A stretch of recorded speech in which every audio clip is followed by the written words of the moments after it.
Pacific region में जो है इंडिया के लिए, इंडियन नेवी के लिए बहुत ज़बरदस्त रोल है।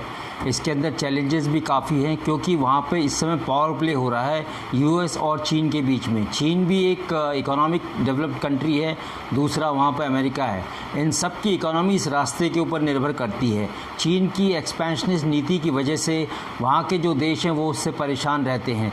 तो इंडो पैसिफिक में चीन जो है अपनी शक्ति बढ़ाना चाह रहा है, लेकिन वहाँ पर इस समय अमेरिका, ऑस्ट्रेलिया, जापान और इंडियन नेवी लगातार, और यूके, ये लगातार वहाँ पे अपनी एक्टिविटी करती हैं, वहाँ बैटल ड्रिल करती हैं और वहाँ पर अपनी एक्सरसाइज करके अपनी उपस्थिति बनाती हैं। तो भारत की नेवी के लिए चैलेंज तो है क्योंकि उस इलाके में चीन के डोमिनेशन को रोकना, उसकी एक्सपेंशनिस्ट पॉलिसी के ख़िलाफ़ वहाँ पे डोमिनेशन बनाना। तो इसी सीरीज़ में इंडिया ने जो है नेवी ने पिछले 7-8 सालों में काफ़ी तरक्की की है और बहुत एडवांस स्टेजेस में उसने डेवलपमेंट की है। अभी हाल फिलहाल में उसने ब्रह्मोस का सफल परीक्षण किया है। तो स्ट्रेटेजिक जो एसेट्स हैं भारत के वो काफ़ी बढ़ गए हैं। तो चैलेंज तो है, और चीन जो है विस्तारवादी देश है जिसकी वजह से वहाँ पे सबको चौकन्ना रहना पड़ता है ताकि उसका दबदबा ना कायम हो। इसलिए इंडियन नेवी लगातार अपनी वहाँ पर उपस्थिति बनाती है और मित्र देशों के साथ वहाँ पर बैटल ड्रिल करती है, नेवल ड्रिल करती है और जॉइंट सर्विसेज की एक्सरसाइज वो करती है। जहाँ तक first edition naval commander conference का सवाल है, 2022 जो हो रही है ये 25 से 28 तक होगी। आज 26 तारीख हो ही गई है। तो आप ये देखें कि इसमें मैरीटाइम जो है मैटर्स का जो स्ट्रेटेजिक लेवल पे उनका डिस्कशन वहाँ पर होगा और उसके अंदर जॉइंट सर्विसेज की बातें होंगी, जॉइंटनेस की बातें होगी, सिनर्जी की बातें होंगी तीनों आर्मी, नेवी, एयरफोर्स के बीच में।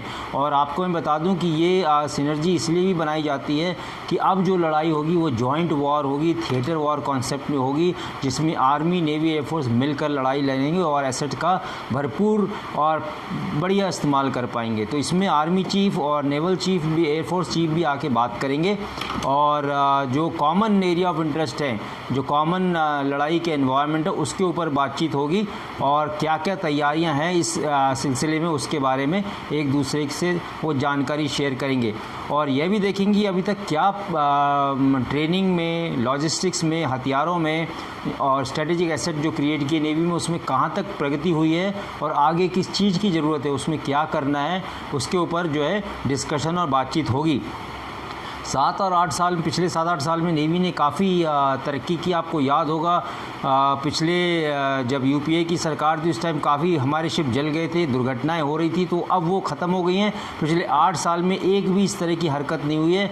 अब उनके ऊपर जांच जो बैठी थी वो जांच का क्या नतीजा निकला वो तो पता नहीं, लेकिन ये अब जो है बहुत बढ़िया तरीके से भारतीय नेवी जो है तैयारी कर रही है और काफ़ी एक अच्छी नेवी दुनिया की बन गई है।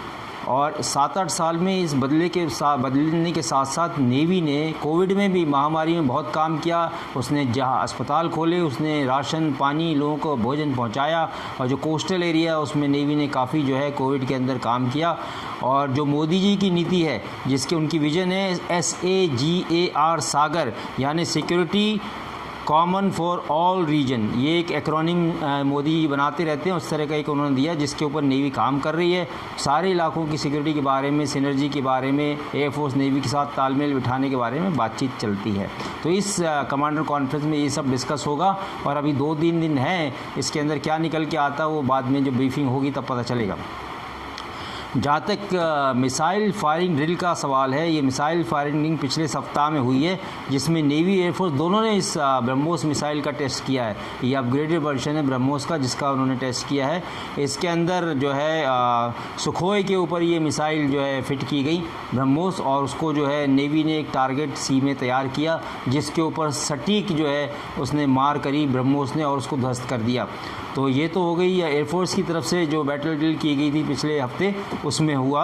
और उसी तरह नेवी ने जो है INS दिल्ली के एक लॉन्चर से ब्रह्मोस की जो है फायरिंग की, जो मिसाइल ड्रिल की, उसके अंदर लंबी दूरी के ऊपर टारगेट रखा गया था जिसके ऊपर सटीक निशाना लगाकर जो है ब्रह्मोस ने उस टारगेट को ध्वस्त किया।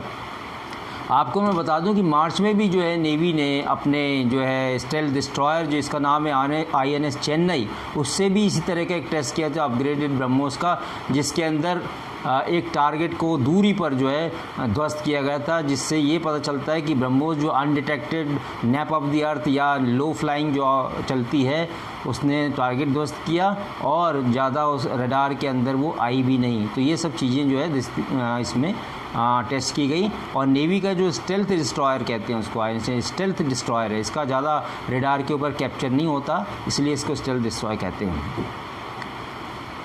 और अंतिम बात जो है कि रूस ने जो है ब्लैक सी को युद्ध का मैदान में, आपने देखा होगा कि रूस ने जो मिसाइल जो दागी अपने वहाँ पे बैटल शिप से दागी, मॉस्को से दागी और दूसरे शिपों से दागी, जो कि जो समुद्री एरिया है, जो कोस्टल एरिया है मारियोपोल और उस इलाकों में ज़बरदस्त जो है मिसाइल अटैक उसने किया। और बाद में जो है स्पेशल फोर्सेज ने यूक्रेन के उस शिप को, मॉस्को को मिसाइल के द्वारा डुबो दिया, उसको नुकसान पहुँचा और डुबो दिया और उसका कमांडर भी और मारा गया।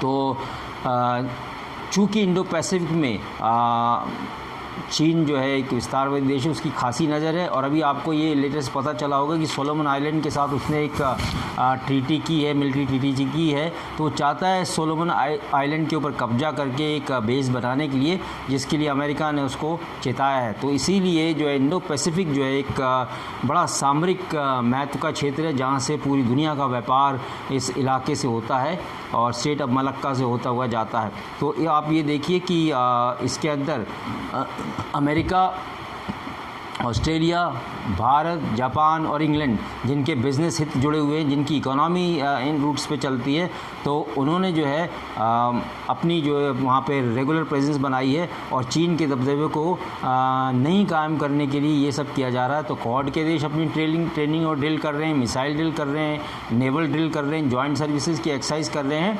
और इसी तरह अमेरिका अपने फ्लीट को वहाँ पर प्रेजेंस रखकर कैरियर को, एयरक्राफ्ट कैरियर को वहाँ पर रखकर जो है चीन के दबदबे को या चीन जो दबदबा बनाना चाहता है उसको रोकता है और उसको धमकाता है।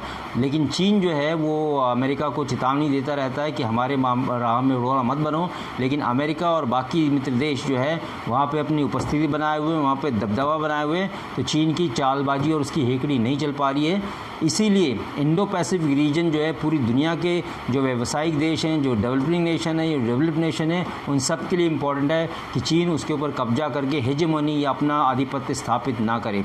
इसीलिए ब्लैक सी की तरह ये भी इंडो पैसिफिक रीजन जो है हो सकता है आगे लड़ाई का क्षेत्र भी बन जाए और चीन जो है इसका उपयोग जो है सामरिक महत्व के लिए करे और इकोनॉमी के लिए तो वो कर ही रहा है। तो जहाँ तक ये इन्फॉर्मेशन आई है कि इसके ऊपर भी जो है भारतीय सेना, एयरफोर्स, नेवी इस मीटिंग के अंदर जो अभी नेवल कमांडर्स कॉन्फ्रेंस हो रही है उसमें इसके ऊपर चर्चा होगी। Thank you.